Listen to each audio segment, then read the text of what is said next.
اس بارے میں قرآن فرماتا ہے کہ جن مسلمانوں سے اس کے دین کو لے کر لڑائی کی جاتی ہے ان کو اجازت ہے کہ وہ بھی لڑیں، کیونکہ ان پر ظلم ہو رہا ہے۔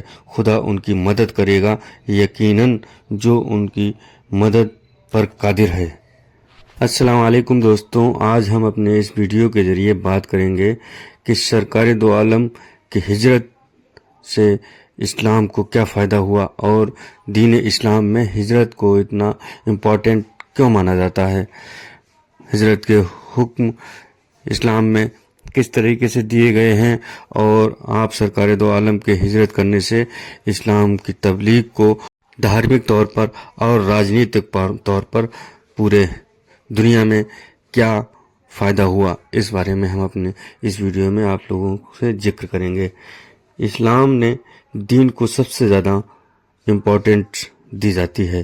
جان، مال اور اپنے ملک کو بھی اگر دین پر کوئی آنچ آتی ہے تو چھوڑ کر جانے کا حکم ہے، کیونکہ ساری زمین اللہ کی ہے اور انسان کو حق ہے کہ جہاں اسے اپنے دھرم کو آزادی سے ماننے اور اپنے دھرم کے کاموں کو آزادی سے کرنے کی آزادی ہو، وہاں اسے جا کر رہنا چاہیے، اور اگر وہاں نہیں جا سکتا تو ان لوگوں کا کھلے طور پر وروਧ کرے جو اس کی دھارمک آزادی کو چھیننا چاہتے ہیں۔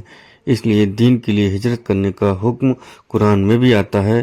جو لوگ اپنے اوپر ظلم سہتے ہیں اور نہ تو ہجرت کرتے ہیں اور نہ ہی ان لوگوں کا وروਧ کھل کر کر پاتے ہیں جو ان کی دھارمک آزادی کو نقصان پہنچا رہے ہیں۔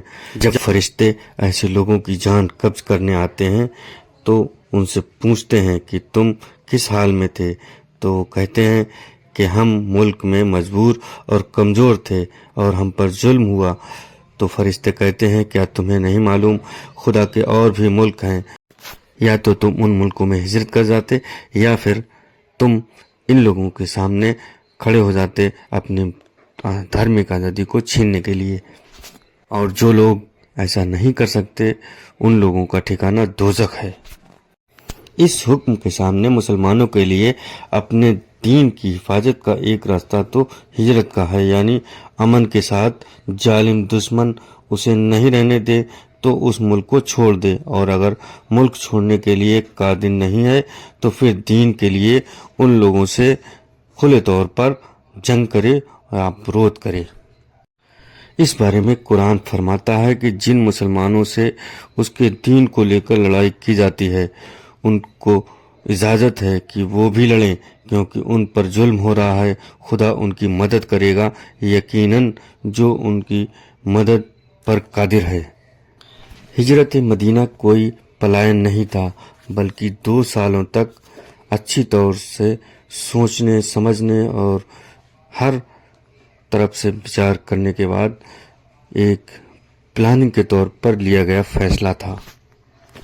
یہ بات ہم پہلے ہی بتا چکے ہیں کہ ہجرت مدینہ سرکار دو عالم کا ایک ایسا فیصلہ تھا جس نے کچھ ہی سمے میں وہ انقلاب برپا کر دیا جس کے لیے آپ سرکار دو عالم نے اپنی زندگی مبارک داؤں پر لگا رکھی تھی۔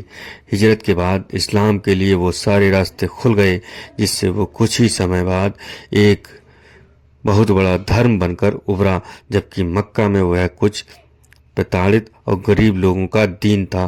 ہجرت کے بعد ہی دین اسلام کو وہ آکار اور ویوستھا ملی جو آج ہم دیکھتے ہیں۔ سرکار دو عالم کے مدینے میں پہنچنے کے بعد مدینہ ایک دینی اسٹیٹ بن گیا۔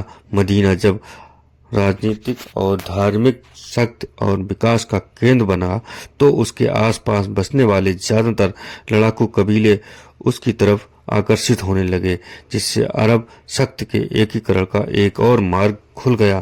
سرکار دو عالم اس اسلامک اسٹیٹ کے پرشاسک، نیادھیش، سیناپتی، دھرمیادھ اور سب کچھ یعنی کہ سروا حضرت ابو ایوب انصاری کے گھر پر رہتے ہوئے ہی نبی اکرم سرکار دو عالم محمد مصطفیٰ صلی اللہ علیہ وسلم نے حضرت زید بن حارثہ اور ابو رفاعت کو 2 اونٹ اور 500 درہم دے کر اپنے پریوار کو لانے کے لیے مکہ بھیجا تاکہ حضرت فاطمہ، حضرت سودا، ام کلثوم، زینب اور اسامہ کو مدینہ لے آئے۔ حضرت ابوبکر نے اس کام کے لیے 2 اونٹ دے کر عبداللہ بن اریقط کو حضرت زید کے ساتھ ہی روانہ کر دیا اور ہدایت دی کہ حضرت عبداللہ بن ابوبکر کو اور پریوار کے دیگر افراد کو مدینہ لے آئے۔ کچھ عرصے بعد دونوں ہی پریوار مدینہ آ گئے۔ حضرت زینب کو ان کے شوہر نے نہیں آنے دیا۔ سرکار دو عالم نے 1090 میں حضرت سودا سے اور حضرت عائشہ سے نکاح فرمایا۔ مسجد نبی کی تعمیر کے لیے جو زمین پسند فرمائی وہ 2 یتیم بچوں سہیل اور سہیل کی تھی۔ اسی زمین پر آپ کی اونٹنی آ کر بیٹھی تھی۔ اس زمین میں کچھ کھجوروں کے درخت تھے اور کچھ پرانی قبریں تھیں۔ جب آپ نے اس زمین کے بارے میں پوچھا تو معاذ بن افراح نے عرض کیا کہ یہ زمین میرے 2 یتیم رشتہ دار بچوں کی ہے اور وہ میرے پاس ہی پرورش پا رہے ہیں، میں ان کو رضامند کر لوں گا، آپ یہاں مسجد بنوائیں۔ آپ سرکار دو عالم نے بنو نجار کے ان دونوں بچوں کو بلایا۔ بچے وہ زمین اپنی اور سے مسجد کے لیے ہدیتاً دینا چاہتے تھے، لیکن سرکار دو عالم نے قبول نہیں فرمایا اور اس زمین کو 10 دینار طلئی میں خریدا۔ قیمت حضرت ابوبکر نے ادا کی۔ ایک دوسری روایت کے مطابق قیمت حضرت ابو ایوب انصاری نے ادا کی تھی۔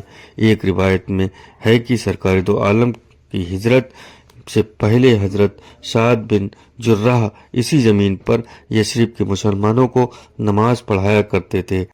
جن بچوں کی یہ زمین تھی وہ انہی کے زیر کفالت تھے۔ جب تعمیر مسجد کا کام شروع ہوا تو سرکار دو عالم نے خود اپنے ہاتھوں سے کام میں شرکت فرمائی۔ زمین میں جو درخت تھے وہ کاٹ دیے گئے، قبریں ہٹا دی گئیں اور گڈھوں کو بھر کر زمین ایک برابر کر دی گئی۔ مسجد کی دیواروں کی بنیاد پتھر سے بنائی گئی، اس پر گارے کی کچی اینٹوں کی دیوار تعمیر کی گئی، ستون کھجور کے تنے سے بنائے گئے اور چھت کھجور کے پتوں اور لکڑیوں کی ڈالی گئی۔ مسجد میں کسی بھی طرح کی آرائش نہیں تھی، فرش کچا تھا۔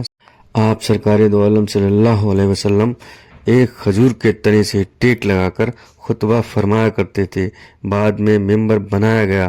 اس بارے میں 3 روایتیں ہیں۔ ایک کے مطابق حضرت تمیم داری نے ممبر بنوایا، دوسری روایت میں ہے کہ حضرت عباس کے ایک غلام نے ممبر بنوایا، تیسری روایت کے مطابق ایک انصار خاتون کے غلام نے ممبر بنوایا تھا۔